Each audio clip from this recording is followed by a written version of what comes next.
Hello. Welcome to Back in the Day, in Lakeland, Florida, where we talk about the history of Lakeland's black community during its first 100 years. Do you know some of the black doctors who served Lakeland's black community from 1885 to 1985? In 1909, Dr. David D.J. Simpson became the first black doctor to practice medicine in Lakeland. He started his practice in the Moorhead area.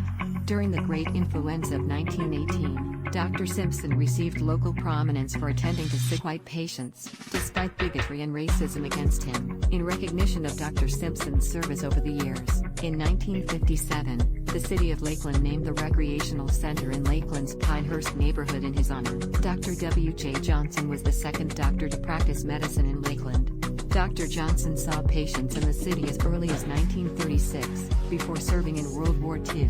After the war in 1945, he returned to Lakeland and opened an office. Dr. Alfonso Blake was the third doctor to practice medicine in Lakeland.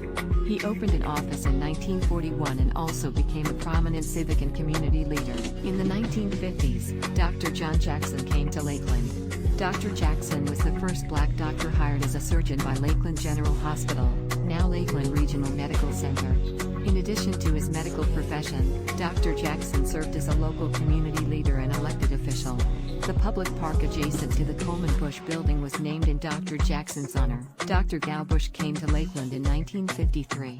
Dr. Bush was a brilliant doctor and served on many commissions and advisory boards regarding substance abuse and the elderly. The Coleman Bush Community Center was named in Dr. Bush's and Lakeland City Commissioner Charles Coleman's honors. In 1977, Dr. Wendell Blake, the son of Dr. Alfonso Blake, began practicing medicine in Lakeland. A valedictorian of Rochelle High, Dr. Blake specialized in surgical oncology and partnered with Dr. Jackson. Dr. Mark Ivy, III, began his practice in Lakeland in 1978. Dr. Ivy was the first black OBGYN in Lakeland and shared offices with Dr. Jackson and Dr. Blake. Dr. Benjamin Franklin began his practice in Lakeland in 1981. He joined his practice with the practice of Dr. Jackson and Dr. Blake upon Dr. Jackson's retirement. These are the black doctors that served Lakeland's black community during its first 100 years. This is Back in the Day. Talking about them.